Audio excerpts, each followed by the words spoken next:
Récemment, j'ai lu un article assez intéressant qui faisait une étude, un article venant du site Stepstone. Ceux qui vivent en Allemagne ou en Occident connaissent certainement ce site-là parce que c'est un site où on peut facilement trouver des annonces de job ou bien de recrutement.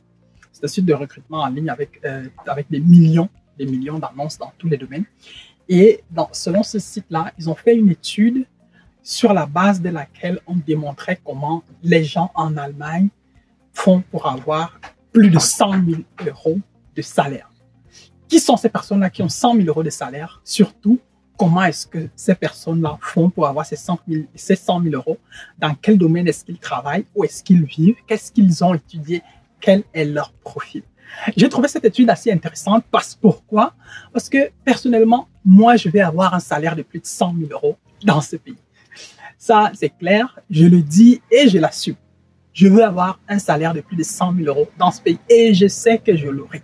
Je sais que je l'aurai parce que je sais qu'à la fin de mes études, je vais forcément, c'est-à-dire au terme peut-être de 5 ans d'expérience, je vais pouvoir atteindre un niveau où je pourrais exiger ce type de salaire-là parce que justement, je suis en train de travailler sur cette stratégie. Dans cette vidéo, je vais plus ou moins partager avec toi le résumé de ce que j'ai lu et surtout un brin de petite expérience parce que je ne me prévois pas ici comme en donneur de leçons, non, mais je partage juste un résumé d'une étude que j'ai trouvée quand même assez sérieuse et c'est certainement aussi quelque chose que j'ai trouvé assez intéressant et je me suis dit que ça pourrait également aussi t'intéresser. Toi qui veux venir en Allemagne, toi qui es déjà en Allemagne et qui a récemment commencé tes études, toi qui es encore sur les bancs, peut-être pas forcément en Allemagne, peut-être même dans un autre pays. Donc cette vidéo, tu peux la regarder jusqu'à la fin parce que tu peux forcément tirer de là quelques petits points, quelques petites astuces qui pourront te permettre de réajuster des éléments ça et là dans ton profil, dans ta carrière pour que demain, toi aussi, tu puisses atteindre ce niveau de salaire-là. À la fin de la vidéo, ou bien en commentaire, tu peux tout simplement me dire si toi aussi, tu penses que les éléments que j'ai cités, si tu es d'accord avec ces éléments-là, ou alors si tu penses qu'il y a des points qui peuvent également aussi amener ou bien aider une personne à atteindre ce niveau de salaire, c'est-à-dire minimum 100 000 euros par mois. Si tu me découvres pour la première fois, alors moi c'est Landry, je suis camerounais, je suis étudiant, je vis en Allemagne et j'accompagne les gens qui veulent voyager. Ici sur Parlons Voyage, je te parle de tout ce qui tourne, de tout ce qui touche de près ou de loin à la mobilité des personnes. Et donc voilà, regarde la vidéo jusqu'à la fin. Et let's go!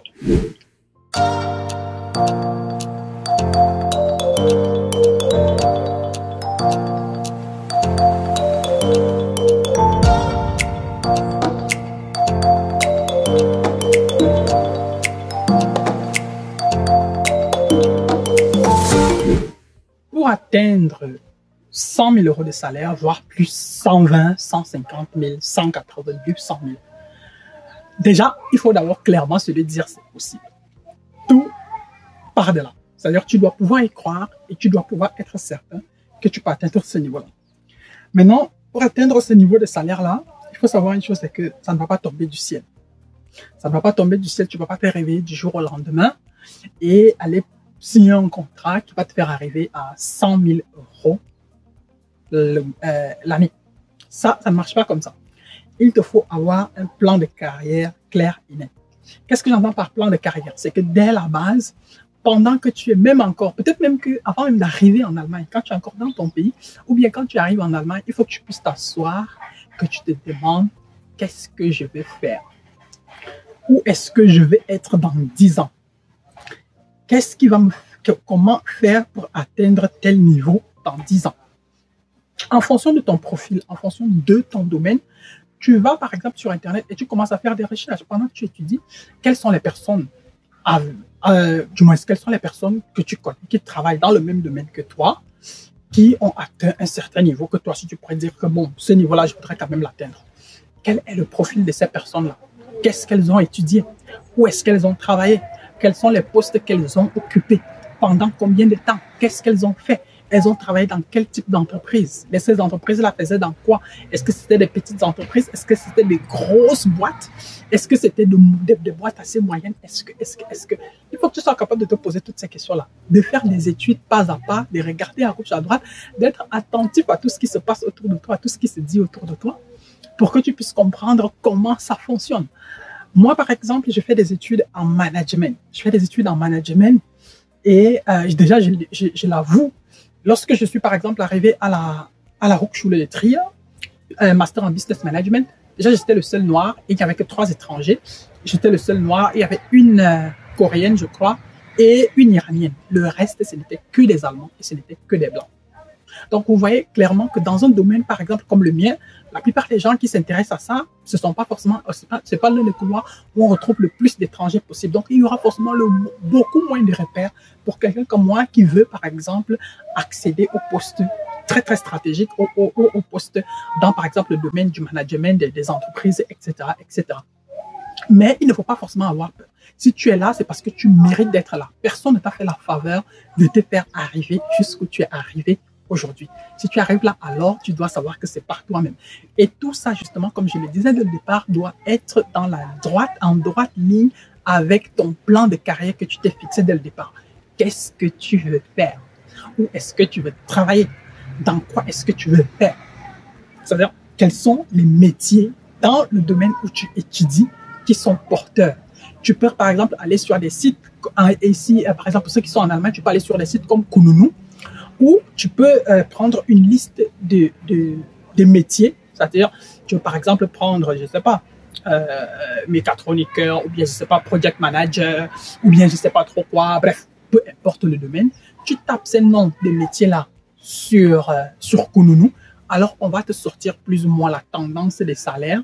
Et à partir de là, tu pourras plus ou moins savoir, OK, dans tel domaine, par exemple, il y a beaucoup de personnes qui peuvent atteindre plus ou moins tel type de tel niveau de salaire. Ou alors, tu peux également aussi faire des recherches orientées entreprise, c'est-à-dire en fonction des industries. Je vais forcément revenir là-dessus, sur les domaines. Tu peux également aussi faire des recherches sur les entreprises. Si je prends par exemple une grande entreprise comme Aldi, tu tapes Aldi sur Kununu, et forcément, sur Aldi, on va te montrer la tendance des salaires. Jusqu'à combien est-ce que les gens peuvent toucher là-bas? Si tu prends une autre grande boîte, par exemple, comme Vodafone en Allemagne, tu peux voir forcément aussi la tendance des salaires.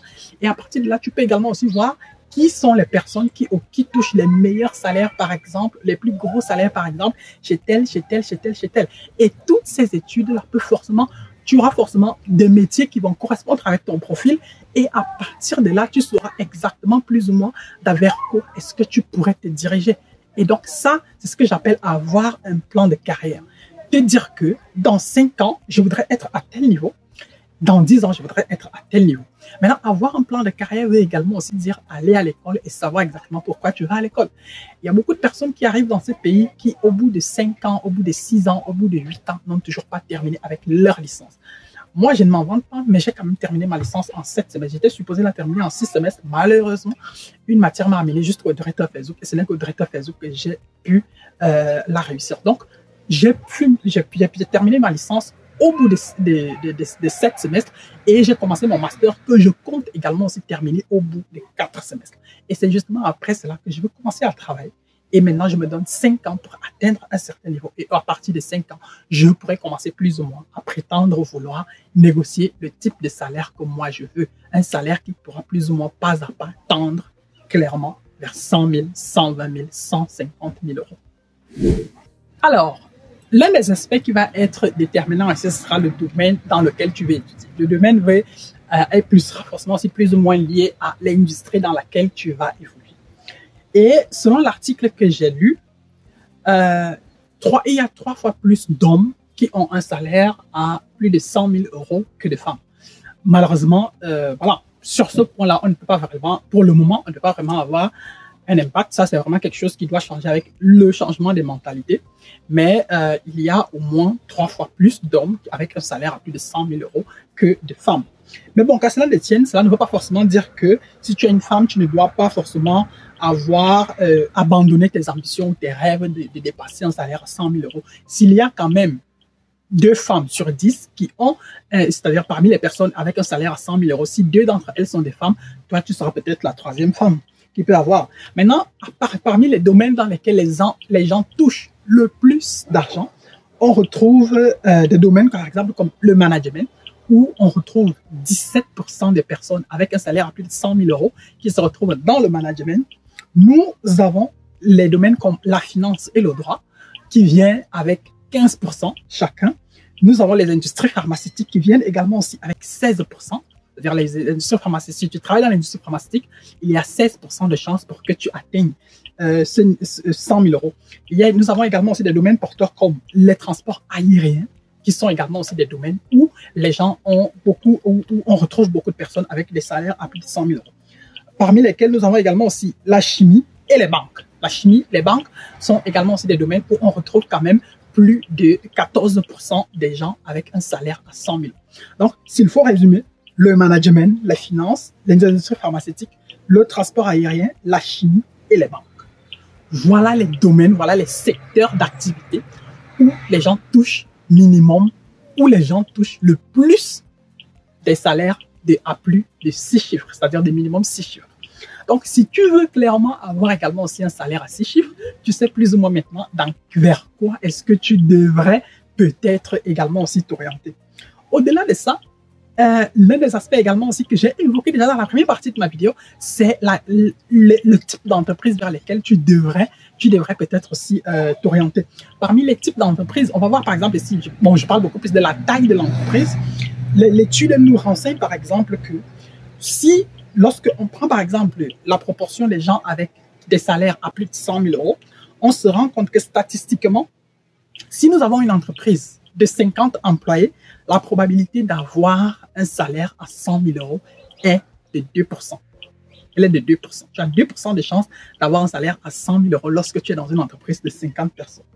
Si nous avons une entreprise qui compte entre 5 000 et si nous avons une entreprise qui compte entre 5 000 et 1000 personnes, par exemple, si nous avons une entreprise qui compte entre 5 000 et 1000 personnes, par exemple, la probabilité d'avoir un salaire de 100 000 euros, elle est de 10%. Tu as 10% de chances d'avoir un salaire de 100 000 euros.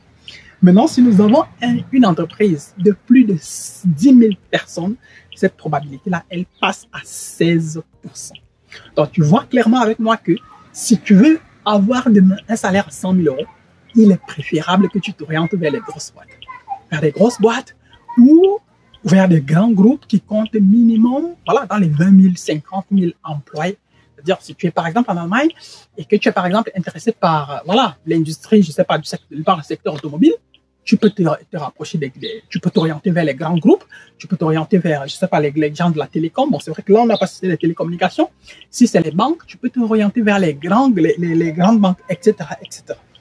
Maintenant, parmi les aspects également aussi qui entrent en considération ici, nous avons la responsabilité des employés.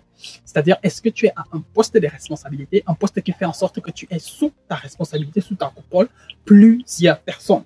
Et là également aussi, l'étude nous renseigne que statistiquement, si tu es responsable d'une équipe de 50 employés, alors la probabilité d'avoir un salaire de 100 000 euros, elle est de 19%. Si tu as 50 personnes sous ta responsabilité directe, tu as 19% de chances d'avoir un salaire de 100 000 euros.